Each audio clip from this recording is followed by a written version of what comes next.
Olá, queridos, sejam bem-vindos aí de volta ao nosso curso de Gestão da Qualidade. Então, hoje a gente vai continuar falando aqui um pouco do histórico da gestão da qualidade, né? Vamos passar um pouquinho aqui sobre algumas fases e, como sempre, a aula aqui está dividida em dois módulos, que a gente vai falar do histórico e depois vamos começar a falar um pouquinho sobre processos na gestão da qualidade, né?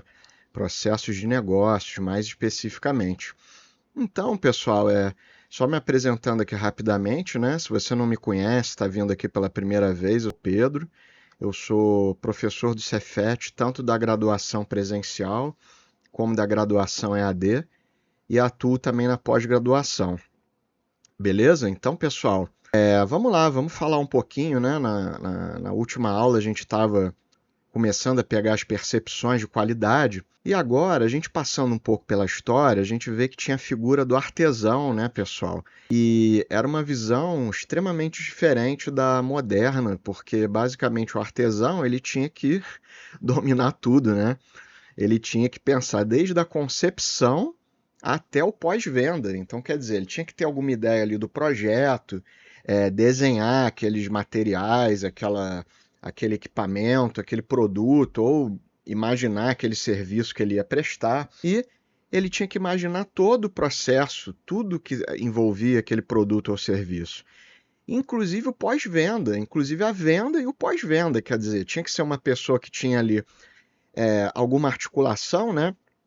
Eu sempre em aula eu gosto de ressaltar que você tem um período histórico, que claro, né? Hoje a gente pensa em megacidades, né? São Paulo, Rio de Janeiro, onde você tem diversas opções de loja para cada produto ou serviço que você queira. Agora, antigamente também não tinha tanta opção. Você tinha uma cidadezinha ali pequena que de repente você tinha um açougueiro, você tinha um leiteiro, você tinha um alfaiate, né?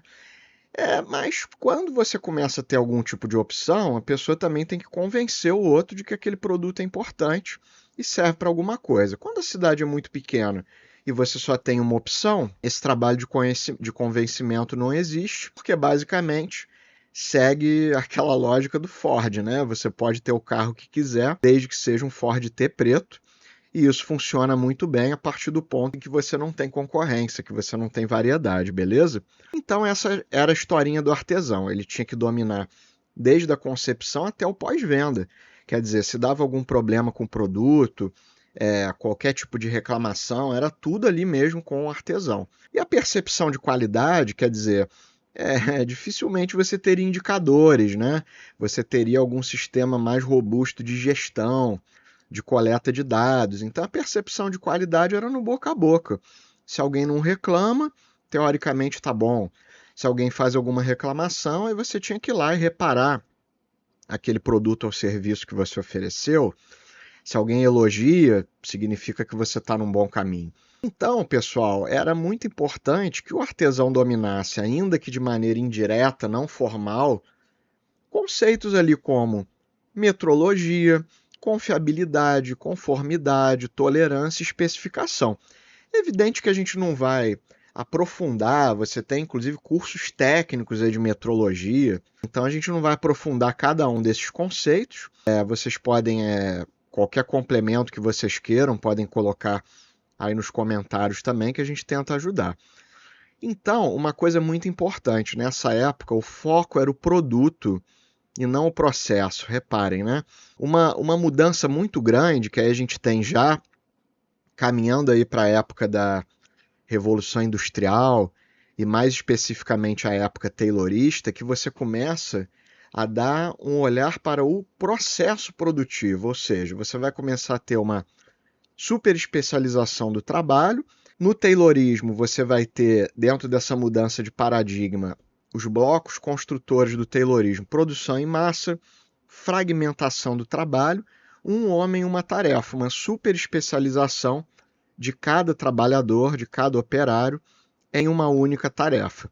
Então, quer dizer, o Taylor ele começou estudos relativos ao trabalho, ele era engenheiro mecânico, então era uma época em que basicamente você não tinha estudos relativos à produção. Você tinha ali engenheiros mecânicos, talvez químicos, né, para pegar ali a parte de resistência de materiais, de fluidos, de alguma viscosidade de um óleo que você usasse na produção. E basicamente os problemas que se resolvia era máquina quebrou, vamos lá, vamos chamar um engenheiro mecânico para verificar o que ele pode fazer para reparar essa máquina.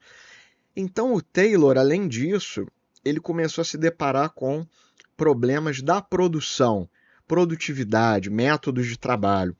Então ele começou estudos relativos ao trabalho ali no final do século XIX, na Midvale Steel Company, considerado aí o pai da administração científica e da engenharia de produção, considerado uma figura controversa na história da industrialização. Aí depois a gente pode algum dia explorar um pouquinho mais essa questão.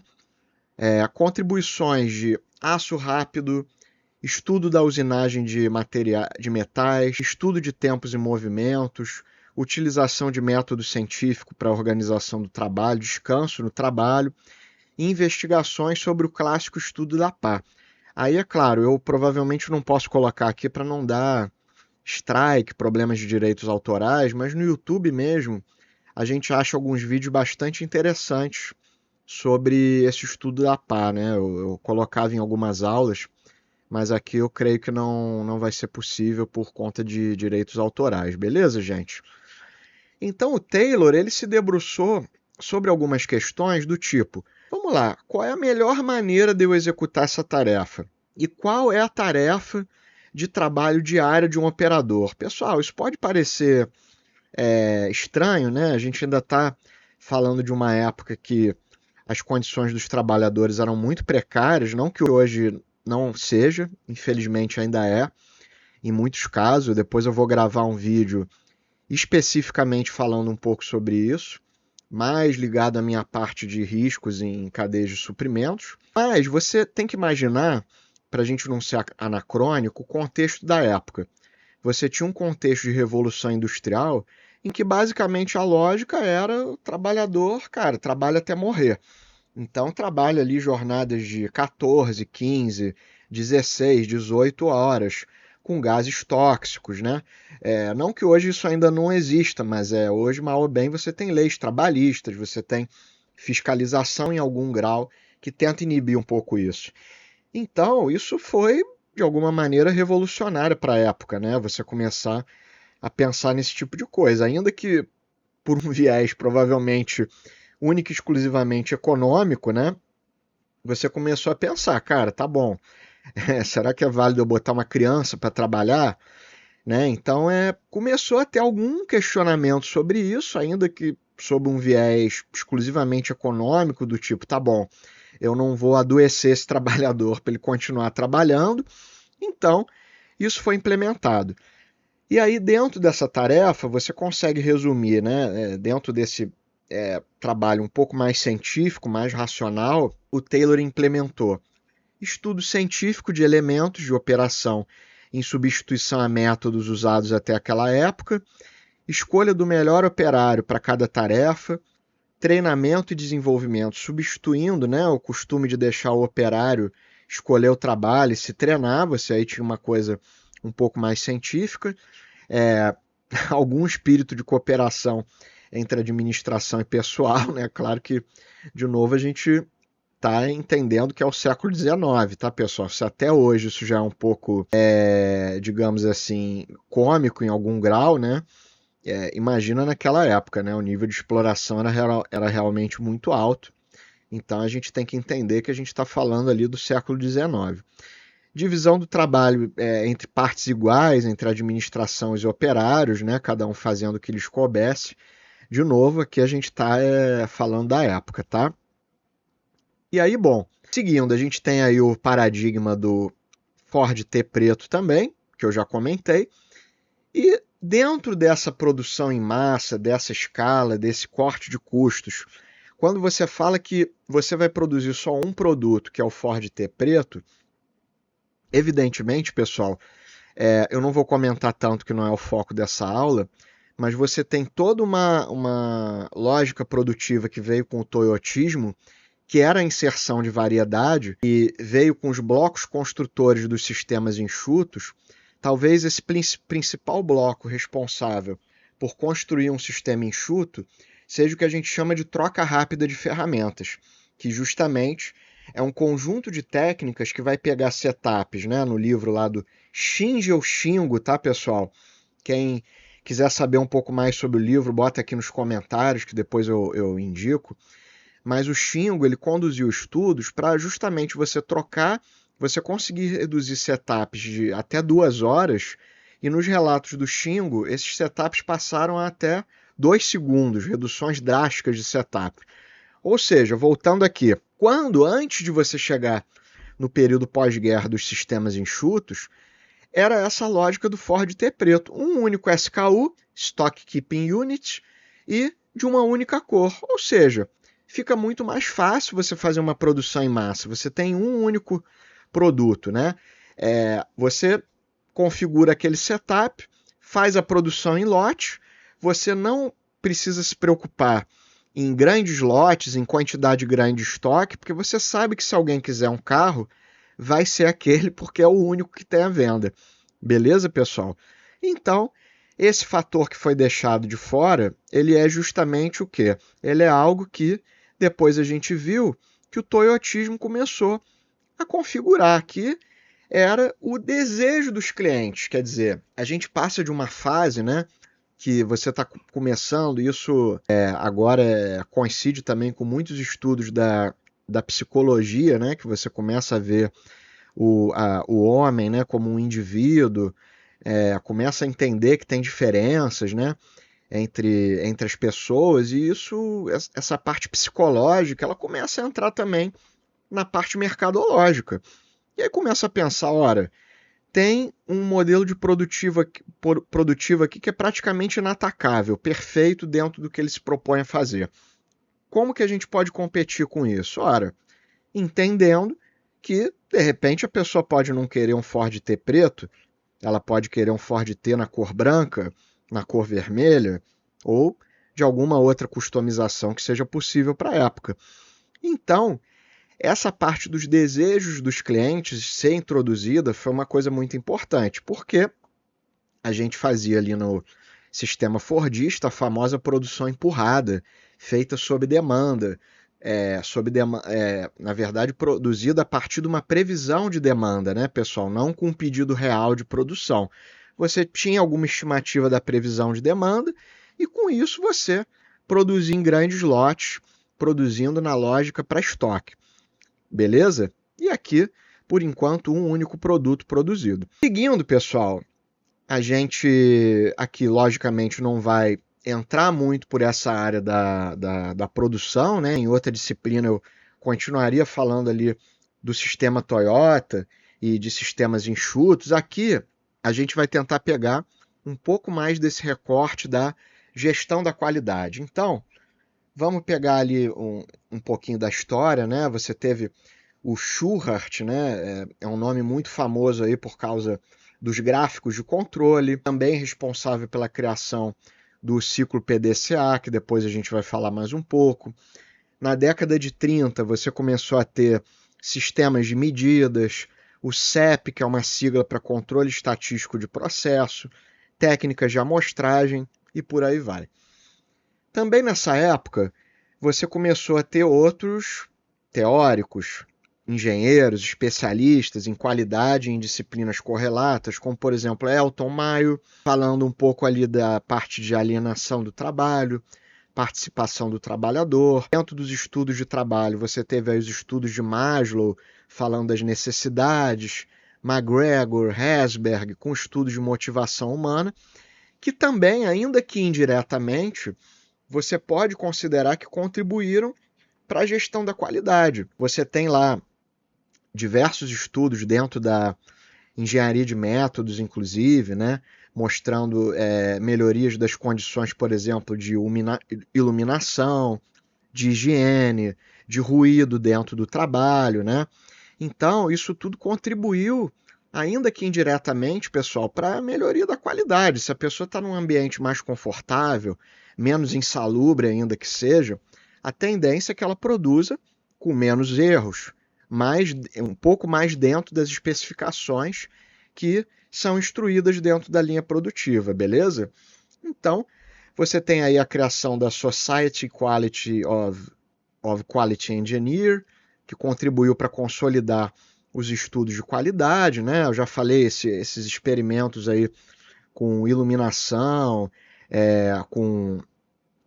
você teve alguns efeitos ali psicológicos também do experimento de Hawthorne, por exemplo, e basicamente se percebeu que muitas vezes a melhoria da produtividade era devido à preocupação com o trabalhador se sentia melhor de ter gente que estava preocupado com o ambiente dele de trabalho, né? Então você teve a figura aí também do famoso Joseph Juran, que fundou a American Society for Quality. Aí você tem diversos estudos do Juran. Na década de 50, o Juran começou a lançar uma obra, diversos livros, publicações como, por exemplo, Planning and Practices in Quality Control, Feigenbaum, forjando o conceito de qualidade sistêmica nas empresas, Total Quality Control, que teve uma influência grande ali para depois criar as séries ISO, né, de normatização e padronização de processos, e você teve ali com Crosby a criação também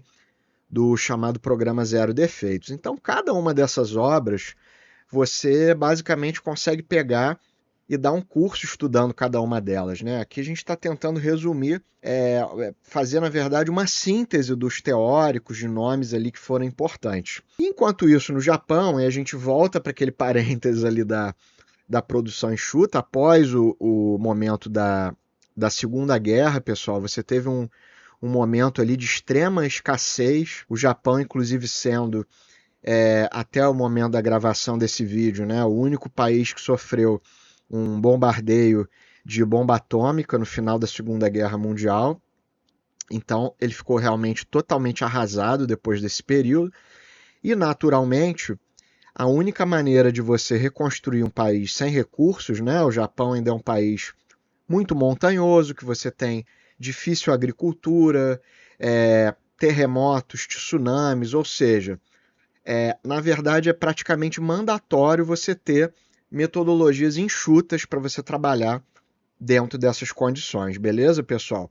Então, alguns engenheiros americanos ajudaram dentro dessa reconstrução, como foi o caso do Juran, que a gente já mencionou, e o Deming também. E nessa época, a atuação do famoso Ono também foi fundamental. Então, na década de 40, o Ono foi diretor da Toyota, que na época não ia bem das pernas. Nos anos 50, ele trabalhou junto com o Shingo, que eu já mencionei, e o Deming, para criar um sistema de manufatura que, na verdade, era um sistema enxuto, que ficou tão famoso que ficou conhecido como Sistema Toyota de Produção. Beleza? Que também é conhecido como Just in Time, mas eu entendo mais como Just in Time sendo um dos blocos construtores dos sistemas enxutos, como a gente pode citar também layout celular, 5S e por aí vai, beleza, pessoal? Então, esse sistema também é conhecido como Lean Production, também o conceito aí surgiu, na época, o conceito chamado de Kaizen.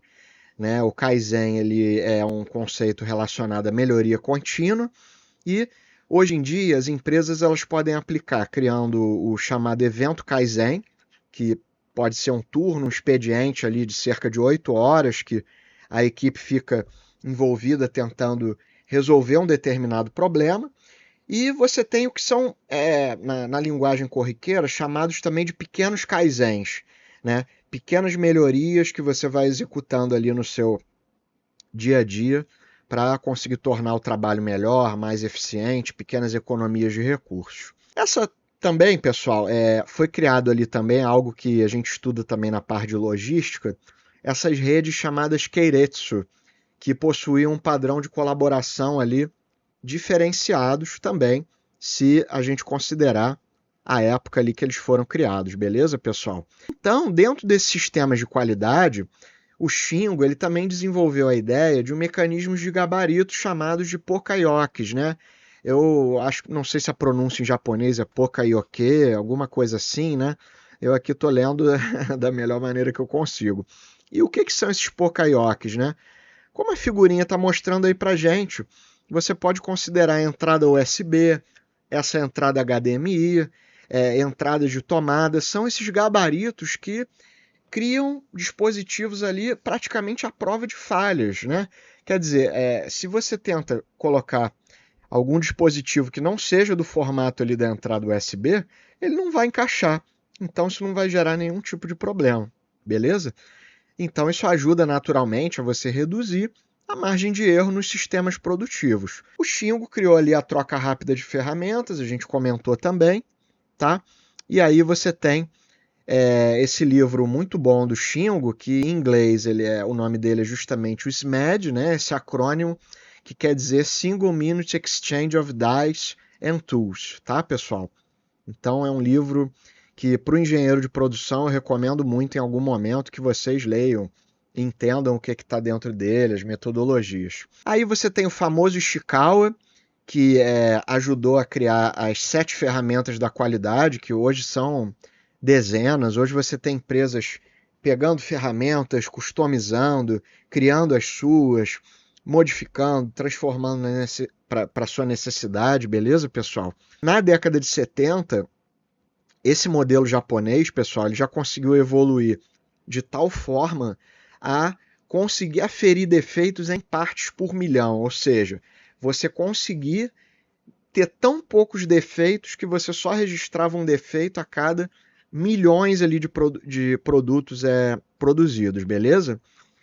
Já no final ali da década de 80, você começa com a criação dos modelos ISO para qualidade, particularmente você tem a série 9000 e o uso da norma como qualificador ajuda muitas empresas a economizarem tempo com auditorias, porque você já tem ali uma métrica, você já tem diretrizes de como você tem que escrever seus processos e também preconizar uma aderência entre o que está escrito no procedimento e o que de fato é executado no processo. Então, a gente consegue afirmar que a gente encontra aí alguns elementos da qualidade moderna, resgatando elementos da época artesanal, como uma proximidade ali do cliente e customização. E no final da década de 60, você teve alguns teóricos ali como o Mizuno, a Cal, que contribuíram para esse resgate, e ferramentas como, por exemplo, o QFD, o Quality Function Deployment, para alguns também conhecido como Casa da Qualidade, de uma maneira ali mais corriqueira, que serve justamente para você desdobrar as funções da qualidade e Taguchi com os métodos de qualidade robusta, beleza, pessoal? Depois, naturalmente, você teve uma metodologia que eu particularmente acho bastante interessante, que é o Six Sigma. Eu fiz ali uma formação de Green Belt, Black Belt, mais ou menos há uns 10 anos atrás, e para mim foi muito esclarecedor, porque mostrou que o Six Sigma ele é uma metodologia muito bacana, né? Porque, por exemplo, uma das características que eu particularmente acho mais interessantes é que você, ao contrário de algumas metodologias mais clássicas, como por exemplo o PMBOK, você pode começar um projeto Six Sigma sem saber qual é a solução que vai ser implementada. Ele junta algumas ferramentas qualitativas nas primeiras fases, principalmente no Define e no Measure, em que vão guiar você até a solução.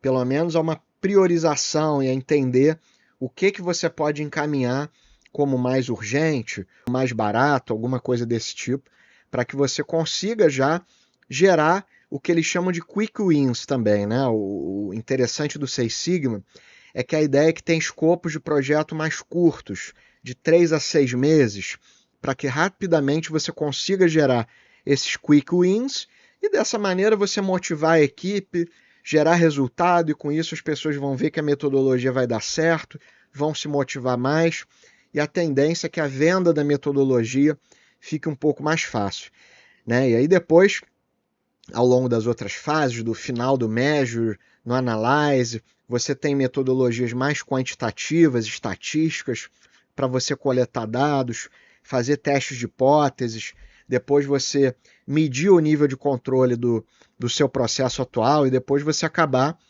verificando, na fase do controle, que protocolos e medidas você consegue tomar para que esse processo não saia mais do controle.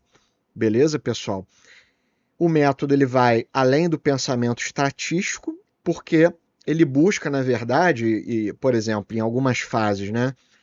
Você, por exemplo, talvez no Improve, né? As ferramentas elas são customizáveis, mas uma das ferramentas que você pode usar para esse alinhamento estratégico é, por exemplo, o Roshin Kanri, que é a parte de gestão por diretriz, em que você consegue rastrear as diretrizes estratégicas indo até a parte operacional. E aí o Seis Sigma também, você consegue incorporar essa ferramenta para você conseguir fazer esse alinhamento e decidir os projetos prioritários. Essa é uma figurinha, pessoal, que dá um resumo, né, de fases da qualidade, indo desde a parte da inspeção, até controle, até gestão, até integração de sistemas, com uma linha do tempo e os teóricos ali da qualidade ao longo do tempo, beleza, pessoal? Bom, aí a gente tem um pouco aqui do histórico da gestão da qualidade, né? Eu acho que não tem necessidade da gente comentar aqui tudo desse quadro para o vídeo não ficar excessivamente extenso, mas vocês estão com ele à disposição e caso vocês tenham alguma dúvida, fiquem à vontade para colocar aqui nos comentários. Mas, por exemplo, a gente tem aqui fases da gestão da qualidade e os principais atributos. Então, é um quadro resumo da discussão que a gente teve até agora. Então, por exemplo, na inspeção, o principal interesse é a verificação. Visão da qualidade. Qualidade é vista como um problema a ser resolvido. ênfase, uniformidade do produto, métodos, inspeção de medição.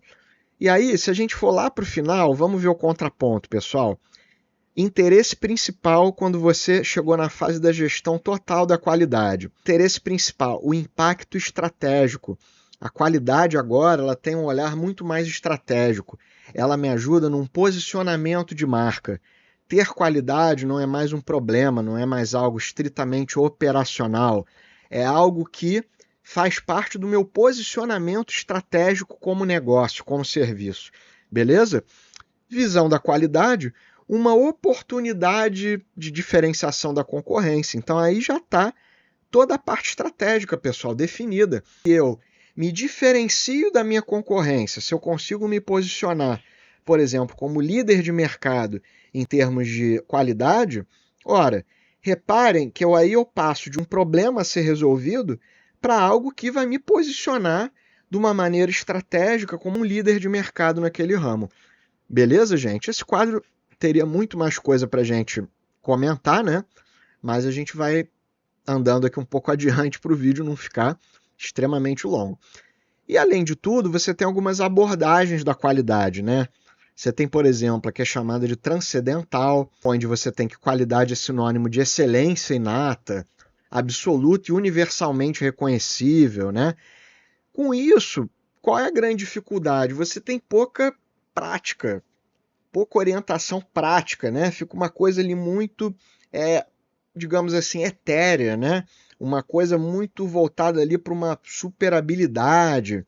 Então, a gente, dentro da engenharia, dentro do estudo das operações de maneira ampla, a gente quer desvincular o máximo que a gente pode qualquer processo que já está pegando o gancho aqui para a gente começar a discutir daqui a pouco a parte de processo, a gente quer justamente desvincular de habilidades individuais. A gente quer fazer um projeto para que dentro dessa maneira você consiga mudar as peças dentro desse processo com algum nível de treinamento e de conhecimento, sem dúvida, algum nível de habilidade, sem dúvida, mas sem depender exclusivamente da habilidade de quem está executando.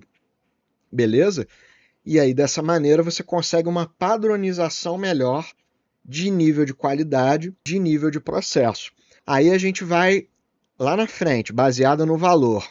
Abordagem também de difícil aplicação, pois mistura dois conceitos distintos, baseada no produto, e por aí vai. Beleza, pessoal? Então, naturalmente, como eu estou falando, a ideia de todas as aulas aqui é propor um exercício, né? Tanto para os colegas docentes que vão usar esse material em aula, quanto para os alunos que, ou do EAD ou do curso presencial, que estão pegando esse material aqui. Lembro de novo que eu peguei como exemplo aulas que eu estou dando na engenharia ambiental, pelo menos essas iniciais, mas isso aqui serve para a sua realidade, para qualquer profissão. qualquer carreira que mexa com estudos de engenharia da qualidade. Então, esse foi o exemplo da aula passada. Recomendo que vocês vejam o primeiro vídeo, tá, pessoal? E aí, seguindo aqui com o exercício, a ideia é que tenha um grande e único trabalho compondo todos esses exercícios ao final do semestre, mas aí, claro, qualquer colega que quiser usar pode trabalhar isso da maneira que quiser. E agora, pessoal, qual é a ideia? A gente pensar num modelo de qualidade adequado. E aí vamos tentar pensar. Várias respostas a gente já foi dando aqui ao longo dessa primeira parte. Então, esse modelo ele é muito ou pouco dependente da inspeção. Ele é somente dependente da inspeção, né? Vamos pegar aquela ideia. Bom, se a minha inspeção é muito boa, não importa quantos produtos defeituosos eu produza, porque eles não vão chegar no cliente. Beleza. É uma lógica que até dentro dela mesma faz sentido, mas será que num ambiente macro faz sentido eu pensar dessa maneira? Né? Quer dizer, eu estou então produzindo diversos produtos que vão direto para o lixo? Faz sentido essa lógica, pessoal? Ou será que faz sentido eu pensar na qualidade desde o início do processo? Né? Vamos refletir um pouquinho sobre isso. Esse modelo é muito ou pouco dependente da habilidade individual. E por quê? Já comentamos aqui um pouquinho. Se vocês quiserem, reforcem aí nos comentários para a gente debater um pouco sobre o tema. Como pode ser feita essa padronização, pessoal, buscada pela qualidade? Qual etapa anterior à implantação de um controle estatístico de processo? Ou seja, pessoal, para você começar a controlar estatisticamente o processo, o que tem que vir antes? Como o nome já está falando, o processo. Você tem que entender o controle estatístico de processo, para quem já viu aquele gráfico de controle, o que ele está pegando? Medidas. Medidas de quê? De dados. Ou seja, você precisa entender quais os seus dados, você precisa de um mecanismo de coleta de dados. Reparem, vão então puxando esse fio condutor e vendo o que vocês precisam antes de um CEP. Beleza? Se as coisas vão mal, o que pode ser feito? Como é que a gente pode traduzir, né, essa pergunta bastante informal, que é essas coisas vão mal? Quer dizer, que plano de contingência a gente pode ter? Que mecanismo de consertar, de apagar o incêndio a gente pode ter? E mais, como a gente pode evitar toda hora apagar o incêndio? Beleza, pessoal? Então, gente, esse vídeo aqui eu vou cortar dessa maneira aqui, nessa aula, tá? Como realmente essa parte dá uma discussão bastante grande, bastante extensa. Essa aula aqui eu vou dividir em duas, tá?